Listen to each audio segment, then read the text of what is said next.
Bom dia a todos. Sejam todos bem-vindos à nossa casa.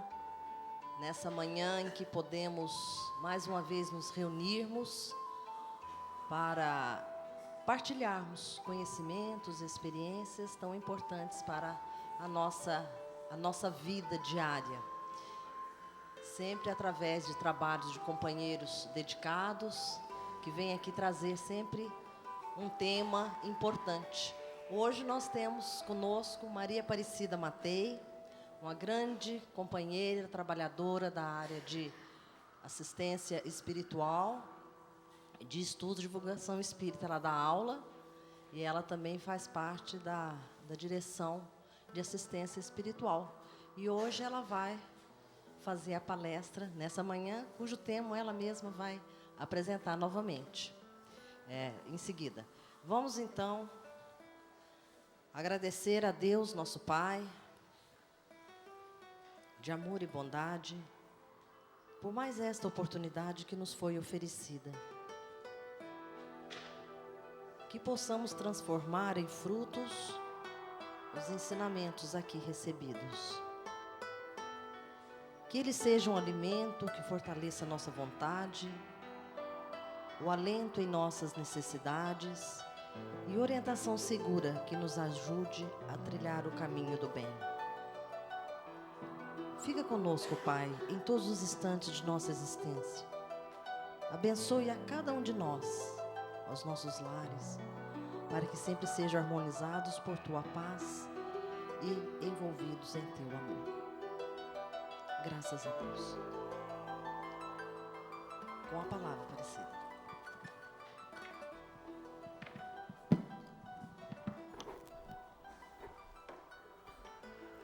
Bom dia a todos. Um prazer muito grande estar aqui com vocês nesta manhã. E principalmente porque na manhã de hoje, o nosso objetivo com a palestra de hoje é prestarmos uma homenagem à nossa casa, que neste dia 15 de setembro comemorou e está comemorando durante todo este mês 71 anos de existência. Acho que todos nós, ao ouvirmos esse número 71, nos emocionamos e imaginamos a trajetória de todas as pessoas que trabalharam e se dedicaram para que nós chegássemos aqui, com este espaço, com este ambiente, com o trabalho que foi realizado.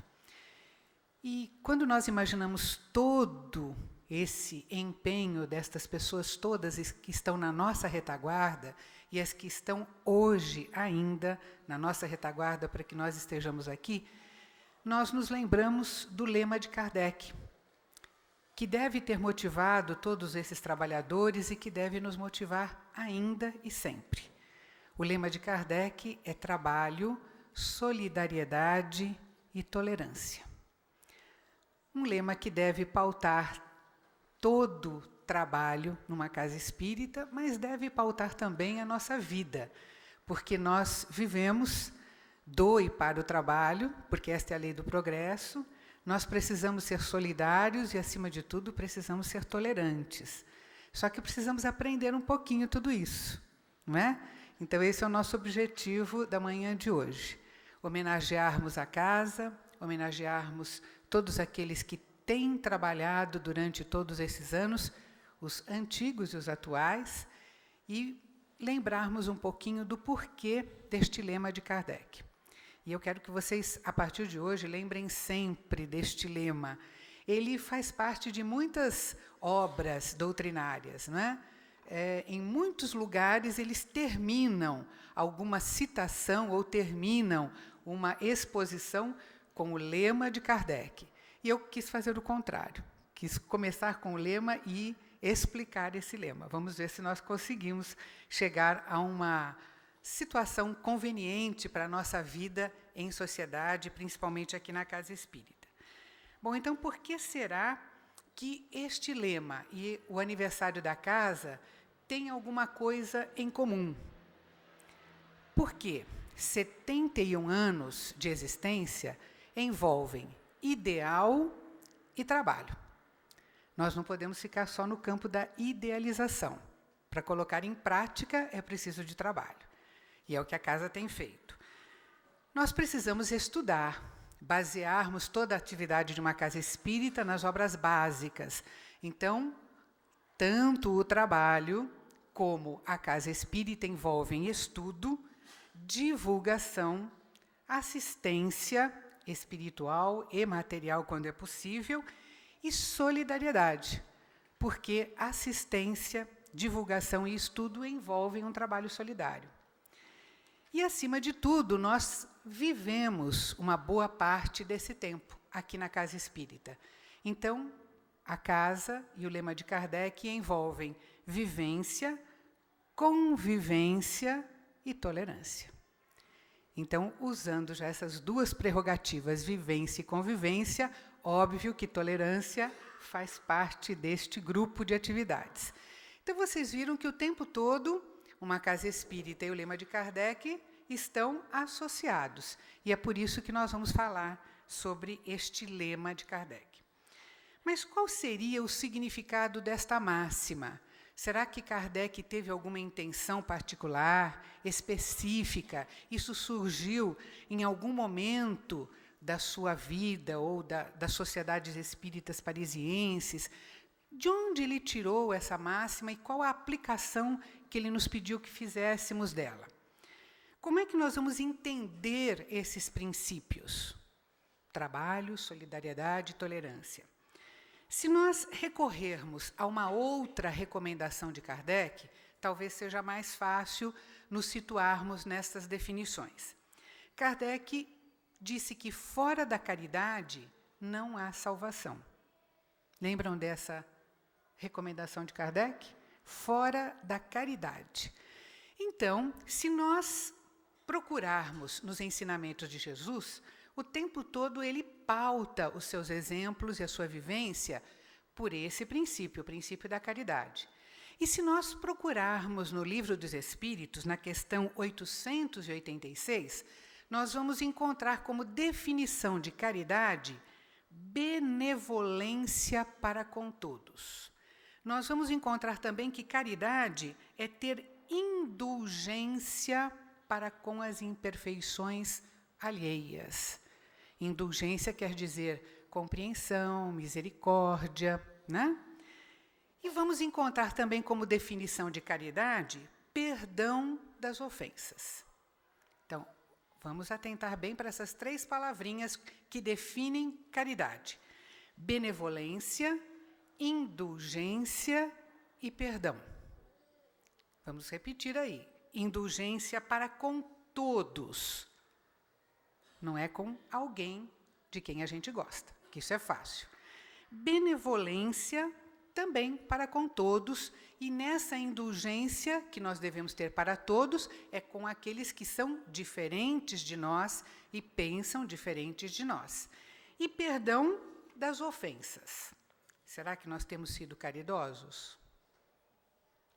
Não precisam responder agora, tá bom? Podem ficar pensando nisso. Então, se nós definimos caridade como benevolência, indulgência e perdão, nós vamos entender que cada uma dessas recomendações está atrelada a trabalho, solidariedade e tolerância. Vamos ver? Benevolência é ter boa vontade e disposição para praticar o bem. Bom, praticar alguma coisa envolve trabalho. Então, benevolência, praticar o bem, trabalho.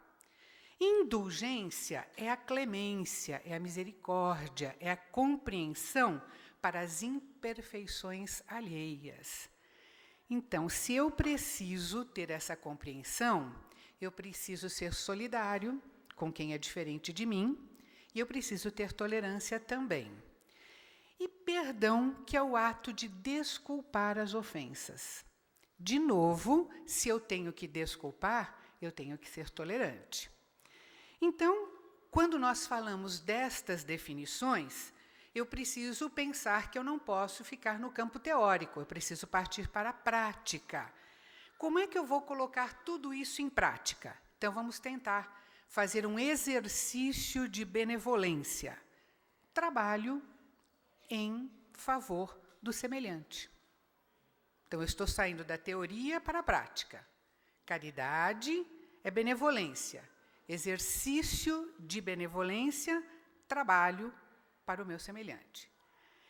Um exercício de indulgência, solidariedade diante das limitações e fraquezas do próximo, evitando discriminar as pessoas que não pensam e não agem e não são como eu sou. Então, definição de indulgência é ter misericórdia. Um exercício de indulgência é ser solidário, que é a nossa maior dificuldade.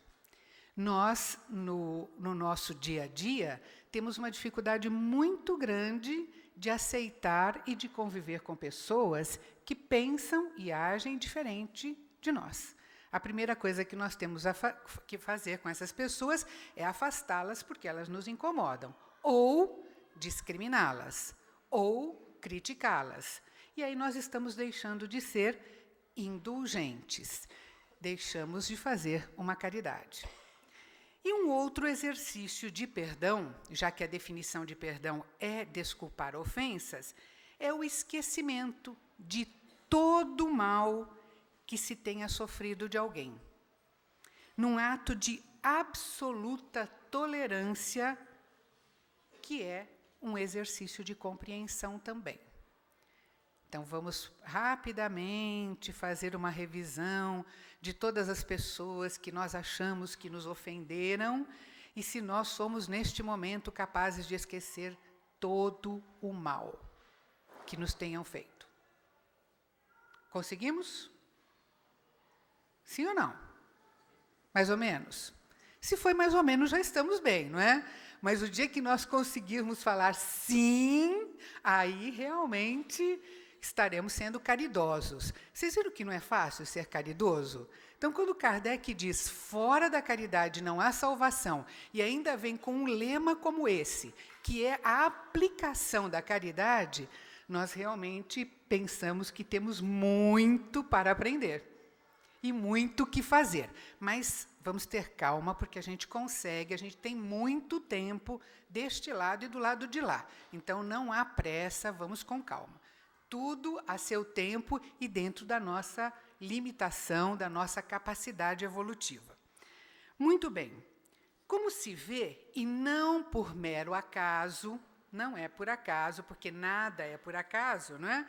Está implícito no exercício da caridade o lema de Kardec.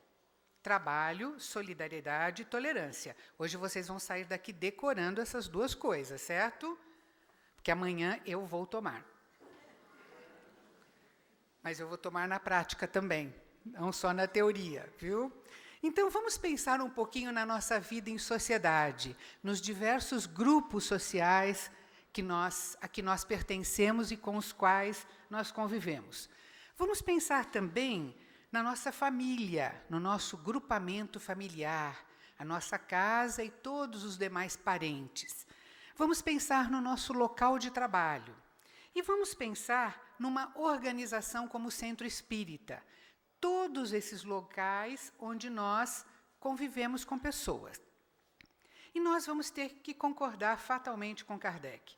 Sem os princípios do trabalho, da solidariedade e da tolerância, que são as verdadeiras expressões da caridade, não há possibilidade de um entendimento perfeito entre os homens que pretendem construir um mundo melhor. Vamos entender melhor cada um desses princípios. Se o exercício de benevolência envolve trabalho, nós poderíamos, neste momento, perguntar: mas, afinal de contas, que tipo de trabalho é esse? Como deve ser feito esse trabalho? E, principalmente, quem é que pode realizar esse trabalho? E nós nos lembramos, então, de uma passagem evangélica, que está em Mateus, capítulo 9, versículos 35 e 36, muito bem explicada no livro da Teresinha, quando o Evangelho fala. Então, se vocês quiserem ter outras informações sobre essa fala do Evangelho, que é muito pertinente ao nosso dia a dia, o livro da Teresinha coloca muitas histórias interessantes, esta é uma delas. Então, nessa passagem de Mateus, capítulo 9, diz que Jesus percorria todas as cidades e todas as aldeias, e fazia isso ensinando, pregando, curando pessoas. Mas ele começou a se dar conta de que era uma multidão de pessoas e que, por mais que se assistisse, se ensinasse, tentasse exemplificar alguma coisa, era muita gente. E isso nós estamos falando há 2000 anos, não é? Era muita gente, imagine hoje. E quando ele viu essa multidão, quando ele se deu conta desse número de pessoas, ele teve uma enorme compaixão pela humanidade. E percebeu que o problema dessas pessoas é que elas andavam desgarradas, errantes, sem rumo, como ovelhas que não têm um pastor. Claro está que Jesus, ao fazer esta colocação, ele utiliza a figura das ovelhas para representar as pessoas, não é? Os seres humanos. E porque para o povo daquela época, que vivia do pastoreio, entre outras coisas, ele estava falando de algo muito pertinente, muito próximo à vida deles. Então era muito fácil para todos eles entenderem ovelhas desgarradas de um pastor e pessoas sem alguém que as conduzisse. Então, se as ovelhas não têm um pastor para guiá-las, e elas não vivem em tranquilidade, obviamente elas vão se soltar por aí, se perder, serem mortas ou ficar sem alimento e sem cuidados. Então, sem pastor, as ovelhas se desgarram e ficam errantes. É assim que Jesus via a multidão. Imagine como ele nos vê hoje, não é? Desorientada e sem rumo. Uns voltados unicamente para seus próprios interesses. Eu vivo para o meu trabalho, para a minha família, para as minhas coisas. E outros frágeis, vulneráveis, porque estavam sozinhos, separados, sem uma definição ou sem um objetivo. E Jesus, olhando para a multidão, disse: a seara é realmente grande, mas poucos os trabalhadores. Porque para dominar o mundo, para brilhar, para aparecer, ser reconhecido e admirado, tem muito candidato. Tem muita gente querendo essa função. Mas para orientar e ajudar as pessoas carentes e sofredoras, as pessoas que precisam de uma orientação, encontraremos poucos interessados, porque é preciso saber e querer trabalhar. E é preciso estar disposto a trabalhar. Jesus mesmo, de início, contava com pouquíssimas pessoas. No início, 12, e olhe lá que às vezes os 12 não entendiam muito, não estavam muito dispostos. Depois já eram 70, e assim mesmo ele pedia, andem de 2 em 2, porque era possível que sozinho a pessoa desistisse. Então veja que Jesus foi absolutamente, né, previsível, sabendo que humanidade que era essa, assim, que diante de um trabalho às vezes pode se dispersar. Só que no tempo de Jesus, essas 12 pessoas tiveram um privilégio, que era estar ao lado de Jesus e aprender com ele. Não é? Então, se você tem um líder, uma pessoa que te dá todo o amparo, você está tranquilo, né? Você segue esse líder. E se você fraqueja, o líder está lá na frente e te faz retomar. Nós, então, se quisermos trabalhar, nos candidatar a esse trabalho, precisamos nos sentir com Jesus. É preciso estar com Jesus. Mas nós não estamos? Estamos, não é? Gente, por favor, estamos? Estamos. Como é que nós estamos com Jesus? Quando nós o acompanhamos nos seus ensinamentos, nos seus exemplos, nos seus sentimentos. É por isso que nós estamos aqui. Nós estamos com Jesus. Mas é preciso alcançar, estar em sintonia com Jesus e com todos aqueles que querem nos direcionar. E isso vai depender do nosso grau evolutivo. A gente tem que fazer por merecer e querer merecer essa atenção. E é preciso aprender na seara das almas humanas. Então, se eu tenho que trabalhar, eu tenho que saber com quem eu vou trabalhar, o que fazer, como fazer, quando fazer e quanto fazer. Porque eu não posso sair por aí, eu quero. Eu quero o quê e como e quanto e quando. Uma boa ideia de trabalho, agora eu vou ter que falar, né, do que nós estamos fazendo aqui hoje, é pregar, propagar, difundir o conhecimento espiritual. Mas eu não sei, nossa, é tão complicado, é difícil. Não precisa ser uma coisa extraordinária, não. Eu posso fazer isso o tempo todo, com as pessoas com quem eu converso, com os meus familiares, não é? Nos locais de trabalho. Porque quando alguém me pergunta alguma coisa, ou quando alguém me procura para colocar alguma coisa, eu sei algo, tenho a obrigação de falar o que eu sei. E eu estou encaminhando, eu estou orientando, eu estou divulgando. Mas eu vou sair por aí dizendo que sou espírita? Não, você apenas vai veicular e divulgar um ensinamento de Jesus. Isso é trabalho. E aqui na Casa Espírita? Aqui é fácil, né? Porque a gente conversa nas entrevistas, no corredor, nas salas de aula, a gente orienta. Nós informamos também nos cursos, nos livros, e nós esclarecemos nas palestras, nos seminários, através da imprensa, através da mídia. Então, todo esse é um trabalho mais específico, mas tem o trabalho do dia a dia, que a gente pode e deve fazer. E se nós nos recusarmos a fazer, estamos fugindo do nosso propósito, que é estar com Jesus. Porque então nós não estamos vivenciando os seus ensinamentos. Bom, sabendo que existe trabalho, que eu já acabei de falar para vocês que tem, e que nós podemos ser um dos trabalhadores, agora nós podemos escolher uma função. Essas funções estão lá no livro da Terezinha, como eu te falei, né? E o livro está ali também, se alguém tiver a curiosidade de ler. Olha como é que ela colocou umas profissões lá, uns trabalhos, e eu vou divulgar para vocês, depois vocês podem vir me dizer em qual vocês querem trabalhar, tá certo? Final da exposição, a Gladys vai anotar aí o que vocês querem. Vocês vão ter que se conhecer para ver o que é que vocês gostariam de fazer. Qual é a melhor capacidade de vocês para que tipo de trabalho? Então, o primeiro trabalho é o de lavrador. Então, vamos pensar no lavrador, não é, que remexe a terra, revolve o campo, mas o campo das mentes, para arrancar as ideias erradas. Interessante, não é? Em seguida vem o semeador, que o contrário de arrancar as ideias erradas, vai semear ideias novas. Depois vem o pescador, é aquela pessoa que consegue cativar, que consegue atrair as pessoas, interessar as pessoas para as verdades espirituais.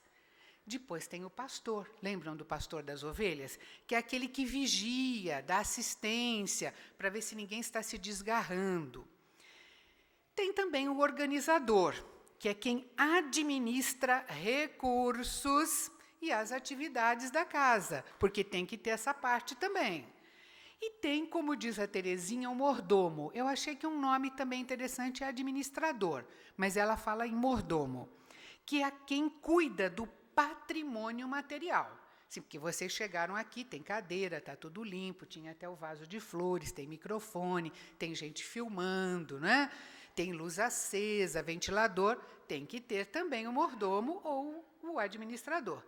Então, vocês viram aí que tem trabalho para todo mundo, vocês já se situaram em alguma dessas funções, não é? Que depois eu vou recolher aí quem é que quer fazer o quê.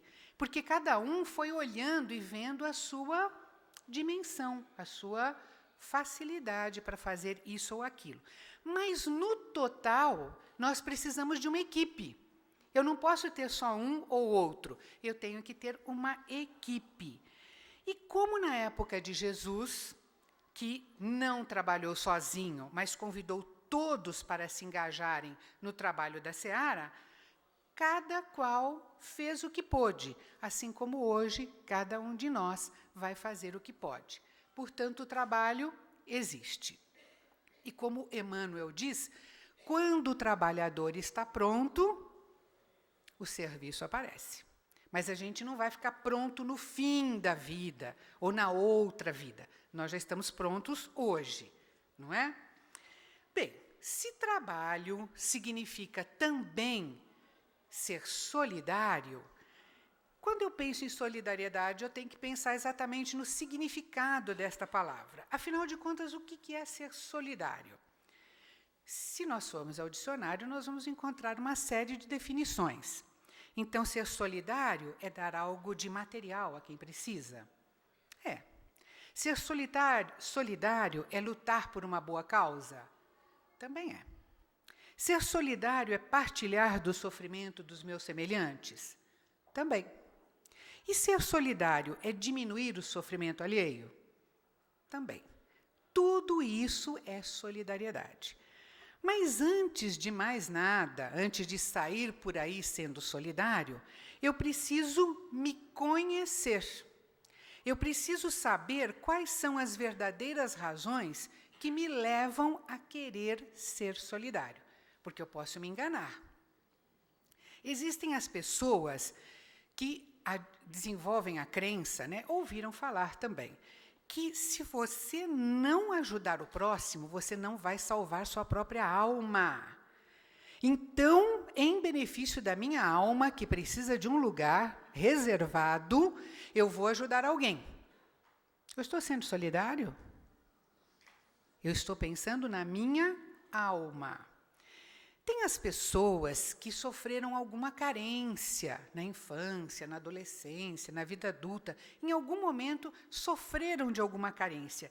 Então, se dedicam ao próximo para suprir essas carências. O que eu não tive, vou oferecer para alguém. Então, seria uma situação de compensação, porque você quer equilibrar aquela condição em que você se sentiu desvalorizado. Existem as pessoas políticas, aquelas que visam um comitê eleitoral, querem ser eleitas para alguma coisa, então, politicamente, cooperam muito generosamente. E existem aquelas que pensam em receber condecorações e homenagens, então se ligam a grupos filantrópicos, causas filantrópicas para ajudar.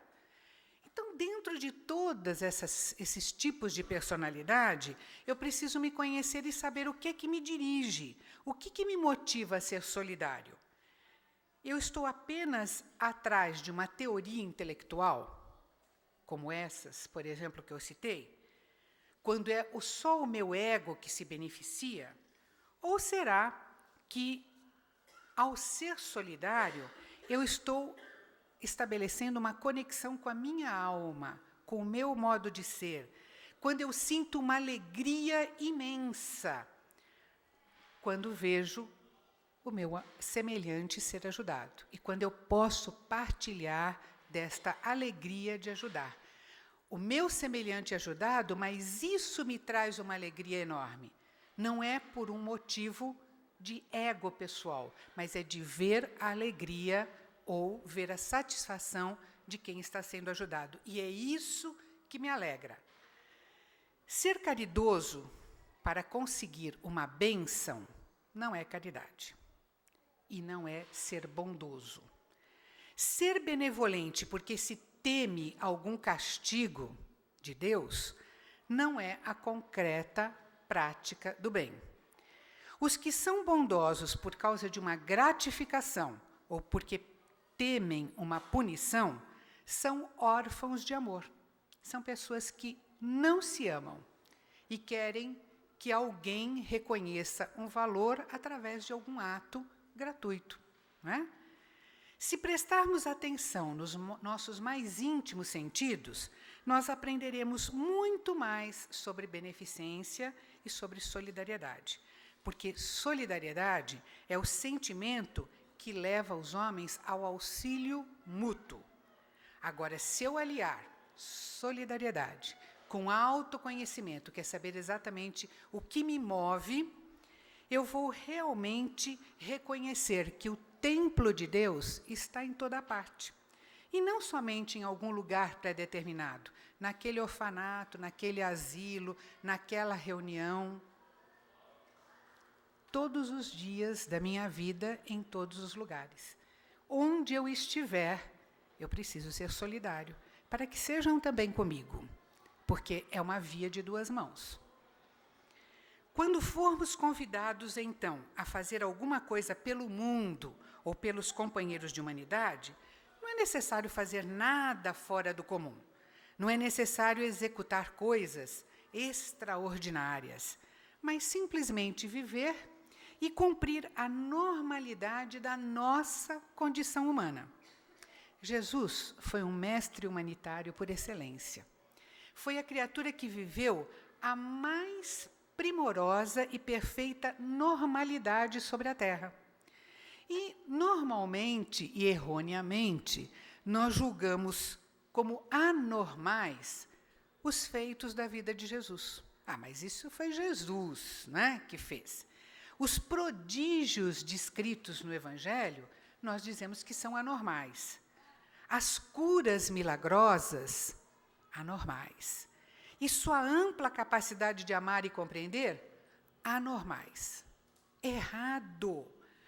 Todos os feitos, todos os gestos, tudo que Jesus exemplificou e viveu, nada mais eram do que manifestações normais para ele, espírito elevado que era.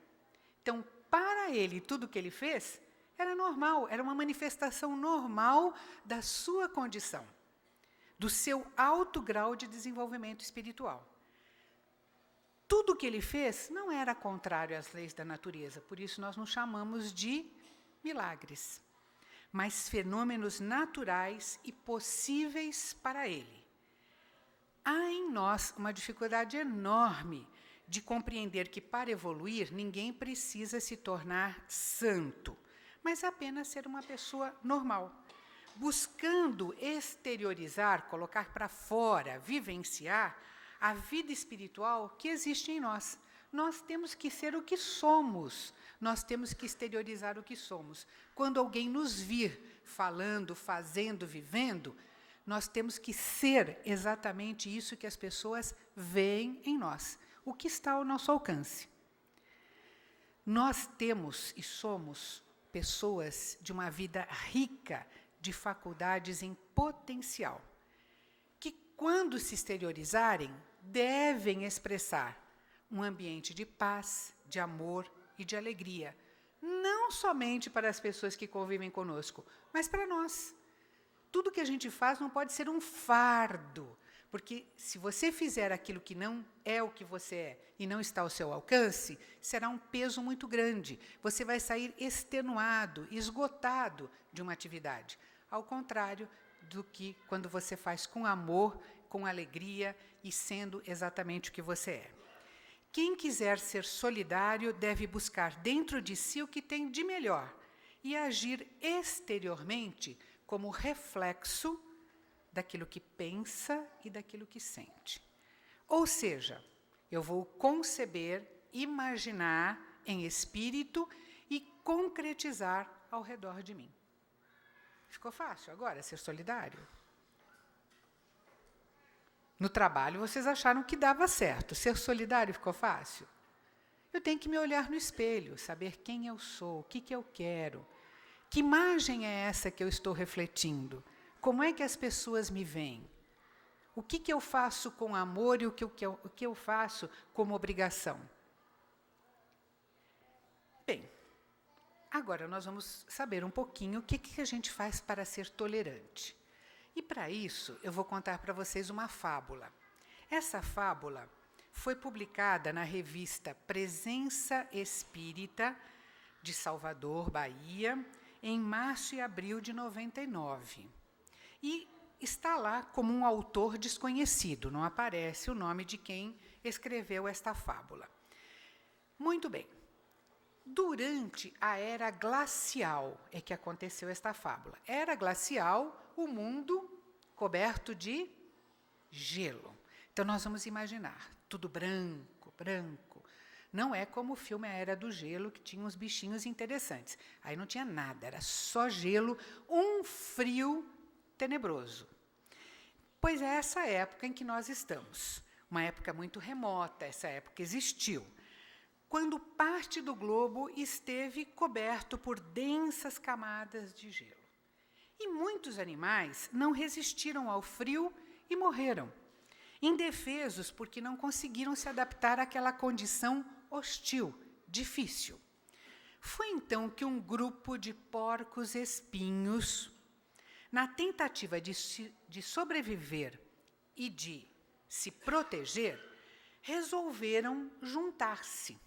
Então, vão imaginando aí os porcos-espinhos se agrupando, se juntando, mais e mais, a fim de se agasalharem mutuamente, um agasalhando o outro, sentindo o calor do corpo do outro. Assim, todos juntos, bem unidos, eles se aqueciam, enfrentando por mais tempo aquele frio e aquele inverno tenebroso. Porém, como era de se esperar, essa proximidade dos porcos-espinhos provocou o quê? Que os espinhos de cada um começassem a ferir os companheiros mais próximos. Justamente aqueles que forneciam mais calor, porque quem está mais próximo de mim é que me transfere calor. Só que o meu espinho machucava esse companheiro e o dele também me machucava. E aquele calor vital tão necessário passou a ser um problema. Era um calor responsável pela vida e pela morte, mas que incomodava demais. Como eles começaram a se sentir feridos, muito magoados, começaram a se afastar e se dispersaram totalmente, por não suportarem mais tempo os espinhos dos seus semelhantes. A proximidade doía muito, mas alguns logo perceberam que essa não era a melhor solução, porque afastados e separados começaram a morrer congelados. Então, os que não morreram voltaram a se aproximar. Pouco a pouco, com jeito, tomando cuidado, se encaixando ali de tal maneira que os espinhos não ferissem tanto como antes. E conservavam uma certa distância um do outro, mínima, mas suficiente para conviver sem magoar, sem causar danos recíprocos. E assim suportaram-se, resistindo à longa era glacial e sobreviveram. Nada a ver conosco essa história de porcos-espinhos? Afinal de contas, nós não temos espinhos. Sim ou não? Temos, né? Alguns pontiagudos demais, outros meio disfarçados, porque a gente vai lixando, não é? Aqueles assim que a gente já conseguiu dominar, a gente lixa um pouquinho. Mas tem uns que de vez em quando causam problema. Nós vamos ter que aprender como esses porcos-espinhos, né? Devagar, nos acomodando, lixando sempre que possível e procurando não magoar, não ferir, não incomodar. Deduz-se desta fábula que a tolerância é, acima de tudo, um treino de aceitação. Já sei que todo mundo está imaginando o local de trabalho, domingo, hoje é dia de encontro familiar, não é? Então, nós já estamos imaginando algumas situações assim, não é? Os nossos grupos sociais, todo mundo está imaginando essa proximidade necessária, mas que precisa ser muito bem cuidada e precisa dessa aceitação. Qualquer engrenagem, ela vive desta proximidade. Uma peça precisa do ajuste da outra. Mas quando a gente fala de engrenagens de uma máquina, nós estamos falando de coisas inanimadas, que têm que se suportar. E a tolerância não é uma coisa nem voltada para objetos, para máquinas, e muito menos para coisas que vivem na superfície. Nós estamos falando de pessoas que convivem. E a tolerância, então, vai ser para nós um reflexo vivo da compreensão. Mas deve ser da compreensão de cada um, porque cada um está numa faixa evolutiva. Os que compreendem mais precisam compreender mais do que aqueles que compreendem menos. E nós não podemos imaginar que nós estamos sendo mais condescendentes do que o outro. É que nós podemos fazer mais. Então, a gente já fala, tudo eu, porque eu preciso compreender. Porque nós podemos. Nós já alcançamos essa condição evolutiva. Vocês nunca pensaram nisso, né? Que é uma condição muito maior em ser mais compreensivo, e não uma desvantagem. Pedir que os outros pensem com a nossa cabeça seria exigir que o mundo se adaptasse aos nossos caprichos, quando é nossa obrigação adaptar-nos ao mundo em que nós estamos para fazer com que esse mundo melhore e com que as pessoas que estão à nossa volta melhorem. Cristo nos ofereceu esse modelo máximo de tolerância, quando compreendeu a fraqueza daqueles que o acompanharam, porque os apóstolos não foram todos que aceitaram tudo e compreenderam tudo, não. Ele não se revoltou contra Judas, ele não criticou a insegurança de Pedro, ele permaneceu tolerante com as dúvidas de Tomé, ele rogou perdão aos que o condenaram injustamente, e ele, acima de tudo, ensinou indulgência para os amigos, porque a gente sempre fala de inimigo, mas a gente tem que ser indulgente com o nosso amigo, aquele que está conosco o tempo todo. Essa indulgência, olha quais são todos os sinônimos da palavra indulgência: misericórdia, tolerância, benevolência e perdão. É muito, né? Para uma palavra só, mas ela quer dizer tudo isso. Significa compreensão irrestrita para aqueles que seguem ao nosso lado. Portanto, para seguir o exemplo do Cristo, é imprescindível recuar diante do ciúme injustificável e das queixas que nós vivemos fazendo. Lembrando-nos da lição dada pela fábula que acabamos de ouvir, e quando falamos da comemoração dos 71 anos da nossa casa, impossível não associarmos a casa espírita ao lema de Kardec, porque ambos, a casa espírita e o lema, propõem ideal, trabalho, estudo, divulgação doutrinária, assistência espiritual, solidariedade, vivência, convivência e tolerância. Porque o centro espírita é o conjunto dos seus trabalhadores, encarnados e desencarnados. Não são suas paredes, nem os recursos materiais que ele envolve, mas as mentes e as vontades que ajudaram e continuam ajudando a criá-lo e que permitem mantê-lo. Essa definição de casa espírita é do Mauro Operti, e ela foi publicada na Revista de Estudos Espíritas, de 98, e que é muito apropriada para definir a nossa casa e todas as casas espíritas. E se nós pensarmos na palavra centro espírita, e pensarmos na palavra centro, que significa ponto de convergência, o centro espírita é para onde convergem os espíritas e onde eles se encontram. E todas as pessoas não espíritas que sabem o que nós fazemos aqui e têm algum interesse. Portanto, como em todos os outros lugares onde muitos se reúnem, ocorre como foi exemplificado na fábula. Muitos se magoam, muitos desistem, alguns ferem e outros saem feridos. De qualquer maneira, só o esforço conjunto de todos nós é que vai nos fornecer a senha de acesso para realizações produtivas.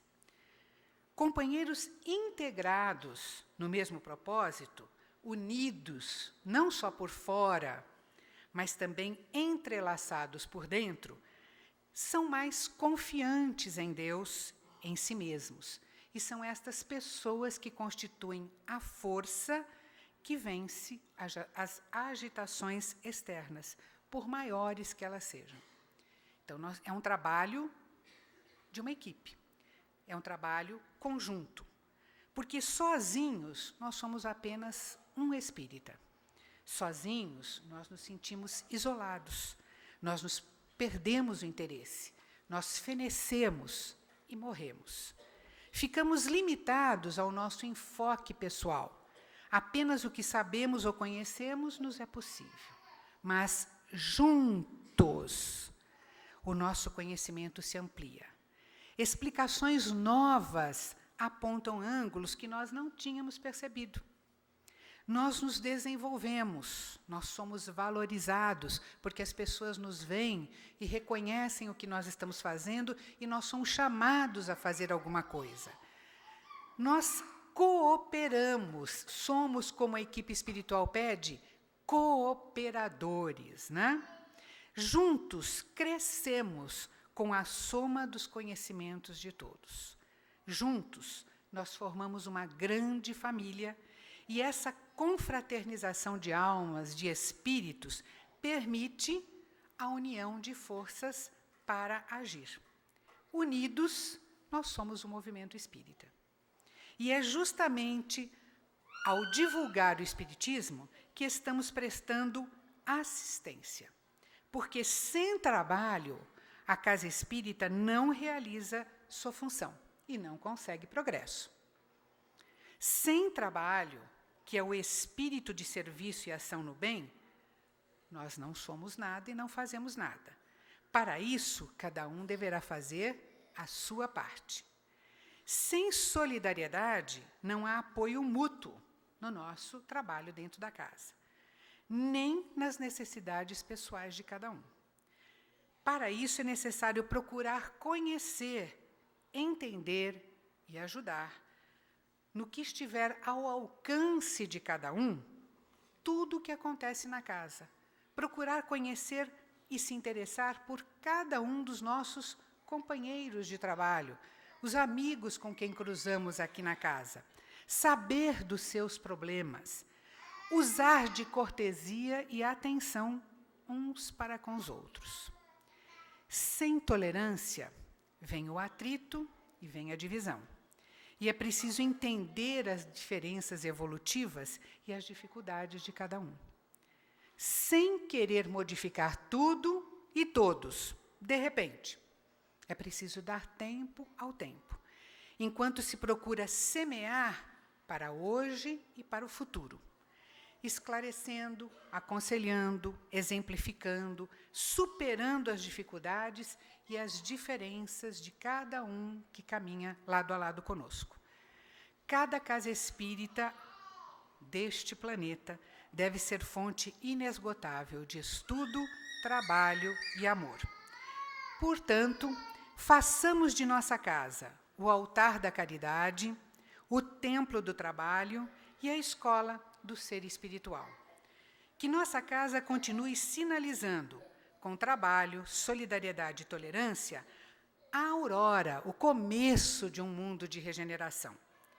E especialmente hoje, em nome de todos aqueles que, movidos por um ideal, fundaram esta casa e fizeram do trabalho de divulgação e assistência uma ação solidária, pautada na tolerância, eu dirijo a Deus e aos amigos espirituais que programaram esta casa um agradecimento e uma súplica, em forma de oração, ditada por Gustavo Marcondes, numa psicografia de Clayton Levi, no dia 20 de abril de 95. Gustavo Marcondes se coloca nesta oração como se ele fosse a casa espírita. Então, eu serei a casa espírita fazendo uma súplica a Deus. Senhor, em meio às diversas instituições que te buscam servir no mundo, me apresento com alegria, rogando a tua bênção. Ampara, no âmbito de minha atuação, os dirigentes encarnados que constituem o meu cérebro e os cooperadores diversos que representam os meus braços. Faze com que o Evangelho, representando o meu coração, pulse incessantemente, irrigando todos os meus departamentos com a força da caridade. Ajuda-me a ser fiel à codificação espírita, que se apresenta como a minha consciência. Que não faltem aos cooperadores as energias que lhes garantam a perseverança aos deveres assumidos. Inspira-os, Pai, nos momentos em que te buscam através da prece. Fortalece-me, a fim de que não me deixe contaminar pelos agentes negativos, quais o pessimismo, o personalismo, a vaidade e o orgulho. Orienta-me, Senhor, no caminho da humanidade e do amor, para que consiga ser útil onde quer que me coloques. Abençoa-nos a todos, e se porventura não puder ser a escola aprimorada, nem o hospital sofisticado no campo do espírito, que eu seja ao menos, Senhor, como aquela casa do caminho, que na velha Jerusalém abrigou os irmãos em humanidade, revelando tua presença iluminada.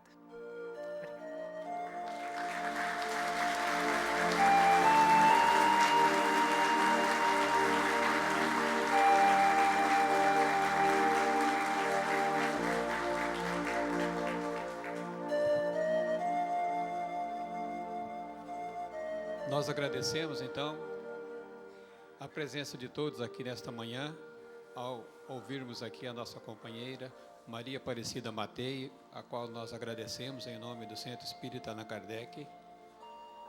Agradecemos também a equipe do som, das filmagens. E no próximo domingo, quem vai falar para nós é José Carlos de Luca, de São Paulo. Então, que tenhamos todos um bom dia e até o próximo domingo, se Deus quiser.